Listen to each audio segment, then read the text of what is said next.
Oui, effectivement, ce qui est important, c'est que à Lyon, Beaujolais is back. Alors, Instant Beaujolais, c'est une opération financée par Inter Beaujolais très importante pour nous. L'objectif numéro 1, il est très clair, c'est récupérer les consommateurs lyonnais pour le Beaujolais, véritablement. Les consommateurs ont déjà fait leur reconversion depuis quelques temps avec toutes les opérations que vous menez.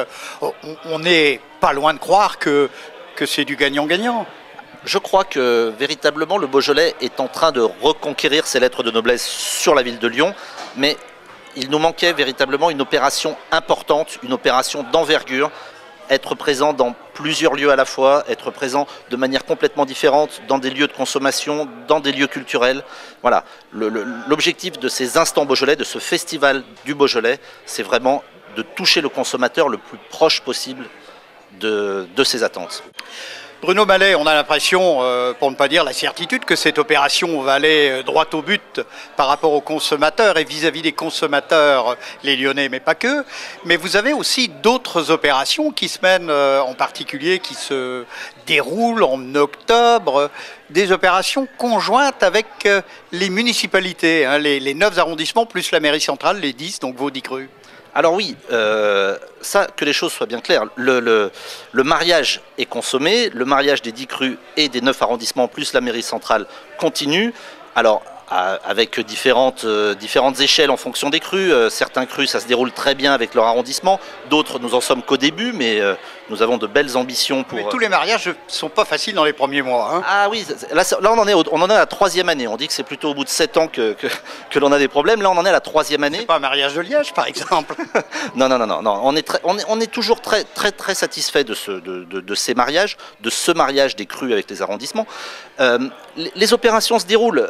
On l'a vu encore tout à l'heure, une intervention sur un déroulé entre le cru et le 5e arrondissement. Je sais qu'il y a des opérations très importantes qui sont menées par Morgon avec le 6e arrondissement. Voilà, plusieurs choses se déroulent. Après, c'est à nous aussi de monter avec la municipalité et la municipalité centrale, de monter une opération plus fédératrice sur cette opération, sur ce mariage globalement.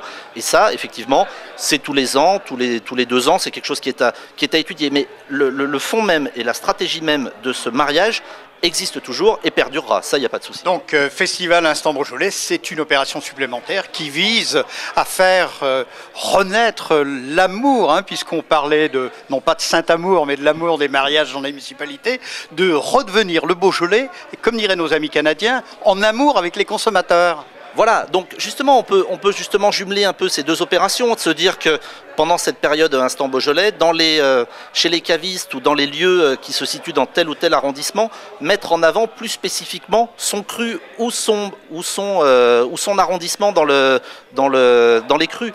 Voilà, cette opération Instant Beaujolais, c'est véritablement une opération de communication. Tous nos budgets sont destinés à communiquer, à mettre en avant ces 60 opérations, ces 38 lieux culturels et de communication. Bruno Mallet, président de l'Inter Beaujolais, merci. Nous allons passer maintenant la parole à Jean Bourjade, votre directeur, qui va lui nous permettre d'entrer un peu plus dans le détail. Merci. Le mot de la soif peut-être, Bruno? Alors le mot de la soif très clairement, c'est sur Lyon, The Beaujolais is back, très clairement. C'est pas sans rappeler une chanson assez connue, ça?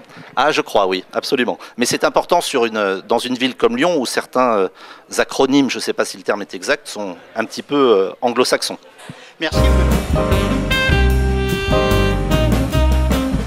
Jean Bourjade, directeur général de l'Interprofession. Alors, parlons maintenant, après la philosophie de l'opération évoquée par le président Bruno Mallet. Concrètement, ça va se passer comment, ce premier festival Instant Beaujolais à Lyon? Alors ce festival, il faut rappeler les dates, hein, du 3 au 13 juillet prochain. Donc va se dérouler dans 38 établissements. Il va y avoir 60 manifestations. Donc c'est vraiment la première fois qu'à Lyon, il y a un festival centré autour du vin qui soit aussi important, tant par le nombre d'événements que par la durée du festival. Si j'ai bien compris, tous les crus plus les 2 appellations, hein, c'est-à-dire les 12 entités, seront représentées au cours de ce premier festival? Bien sûr, les 12 entités, les 12 appellations du Beaujolais, plus les Beaujolais blancs et bien sûr les Beaujolais rosés. On ne parle pas de pétillant un peu maintenant aussi? Alors, le pétillant, ce ne sont pas des Beaujolais, ce sont des vins issus de la région beaujolaise, mais qui sont aujourd'hui classés en vin de France. C'est pour ça que je ne les ai pas mentionnés, mais bien sûr. Mais il faut en parler, hein, parce que c'est quand même une nouveauté qui fait son chemin. Qui fait son chemin, et ça démontre qu'en Beaujolais, on est aussi capable de faire des vins à bulles qui sont d'excellente qualité aussi. Et puis vous êtes ouvert hein, sur le développement de ce cru Beaujolais. Prenez peut-être un ou deux exemples de manifestations qui se dérouleront soit dans un restaurant, soit dans une cave, soit même dans un musée. Alors, on a le musée Gadanne, c'est l'un des deux musées dans lequel on aura les vins du Beaujolais seront mis à l'honneur. Alors ensuite, c'est toujours difficile d'en sélectionner un plus qu'un autre. Ce qui est important de dire prenez par exemple l'événement musée, comme ça, a priori, ça ne fâchera personne d'autre. Ben, ça sera le brunch au musée, puisque ce qui est magnifique avec ce festival, c'est que non seulement on parle des déjeuners ou des dîners le soir, mais aussi des brunchs dès le matin. Des brunchs typés Beaujolais. Hein. Bah, typés Beaujolais, comme quoi les vins du Beaujolais vont très bien aussi, alors avec modération évidemment, lors des petits déjeuners. Dites Jean Bourjade, c'est pas une manière comme une autre et une manière de plus d'insister sur le fait que le vin, et le Beaujolais en particulier, est un vrai produit culturel. Absolument, c'est un produit culturel et on revendique ce côté culturel. Alors je vous rappelle, mais vous le savez déjà, que les vins du Beaujolais sont partenaires du plus gros événement culturel de Lyon. J'en veux les Nuits de Fourvière. Donc pendant 2 mois, l'ensemble des artistes qui viennent reçoivent un coffret de vin du Beaujolais. Le village boit au Beaujolais. Alors il y a un peu de champagne bien sûr, mais au Beaujolais. Donc le Beaujolais est très présent à Lyon et aussi dans le monde de la culture.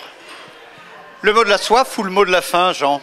Ben écoutez, c'est très simple, c'est Beaujolais is back. C'est pas une chanson, une ritournelle qu'on a bien connue, pas vous car vous êtes beaucoup plus jeune que moi, mais back, Beaujolais is back, back in Lyon. Back in Lyon, il y avait les Beatles avaient Back in USSR, et nous c'est Back in Lyon. Jean, merci et belle soif. Beaujolais is back. Back in Lyon.